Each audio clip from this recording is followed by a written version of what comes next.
What is your full name and do you have any nicknames? My full name is Lee Harder. And then I have a few nicknames. My family back in Texas calls me Liebird or Birdie. And then my brother calls me Lebo. Some of my family, my aunt and my uncle primarily, and my grandpa before he passed called me my full name, Leanne. And then my sweet, caring husband will sometimes refer to me as his space cadet because I get lost in my own thoughts a lot, and I'm kind of a dreamer. What is your go-to karaoke song? I rarely do karaoke, but if I were to have a go-to song, it would be Shania Twain, Feel Like a Woman, because I like the woo, woo part. Where did you grow up and what is your school background? I grew up in a city in North Houston called Tomball. Went to Tomball High School, go Cougars. Graduated, went to the University of Wisconsin-Madison, where I played soccer and graduated with my bachelor's in science. Go Badgers. Then I swore I'd never live in the Midwest again. Moved back to Texas, to Lubbock, where I went to Texas Tech Health Sciences Center to get my master's, Recum. And then, yeah, now I'm back in the Midwest in the sweet state of Michigan.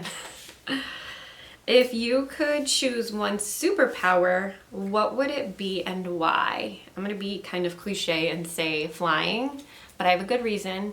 My husband's family is in Wisconsin and my family is in Texas, and it would be really nice not to have the hassle of going through airports, security, luggage, just be able to pick up and go. What is your greatest accomplishment? Ooh. I think my greatest accomplishment would be I played soccer at the University of Wisconsin, and that was really challenging in a lot of unique ways. So there've been lots of really great challenges, and that one was a good one.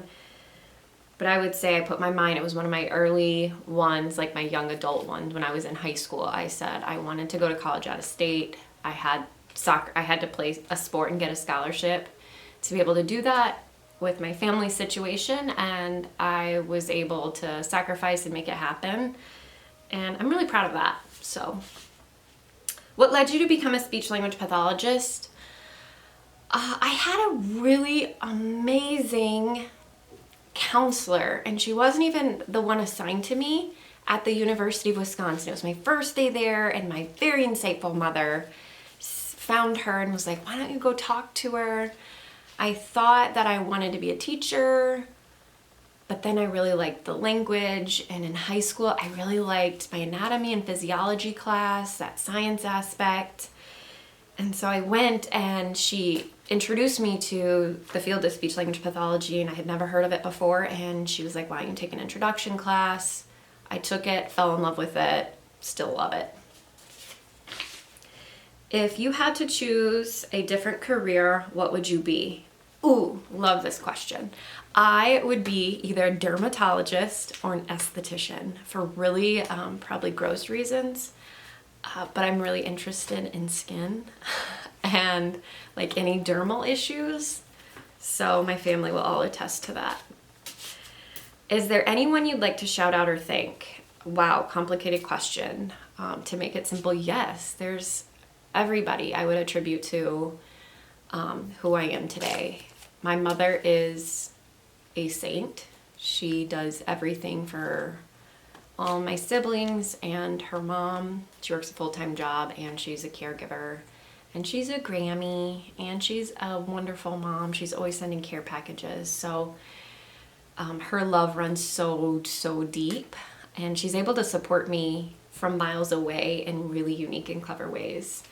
I'd like to thank both of my siblings. I have an older brother who actually spurred me to open my private practice following a pretty significant head injury.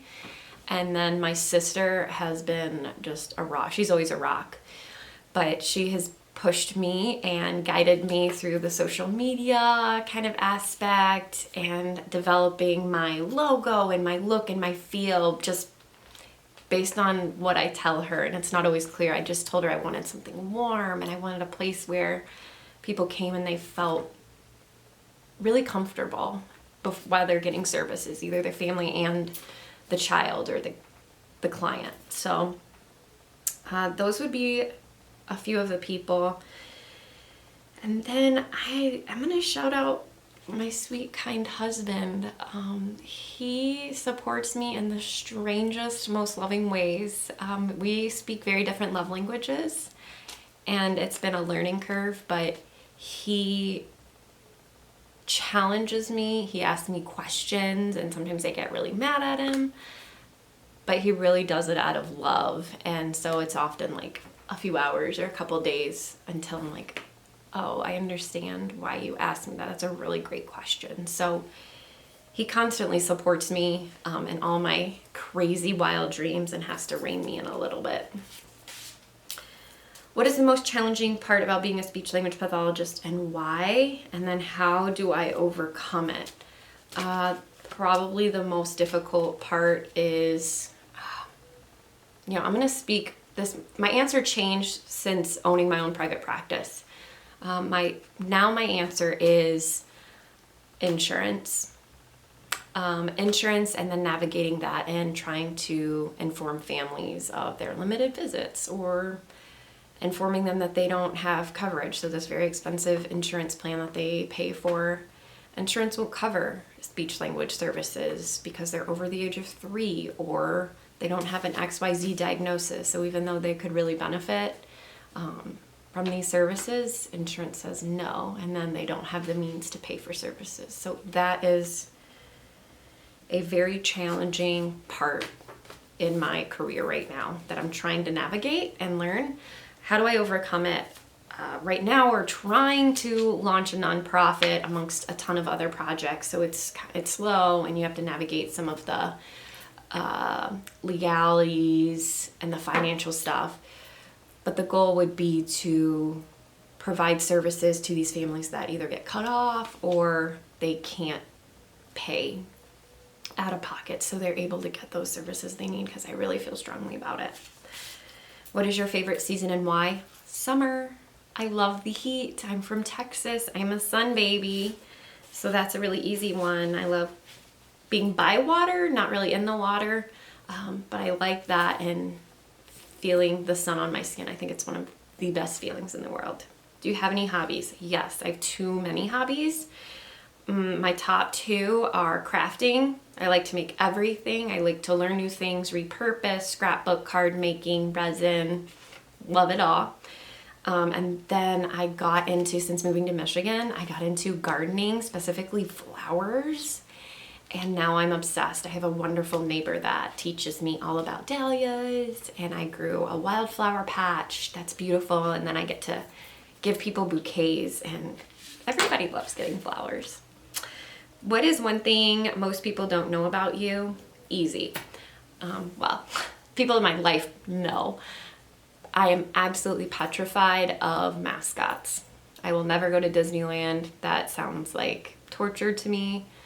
I'm scared of them all. Chuck E. Cheese started with Chuck E. Cheese when I was a little girl.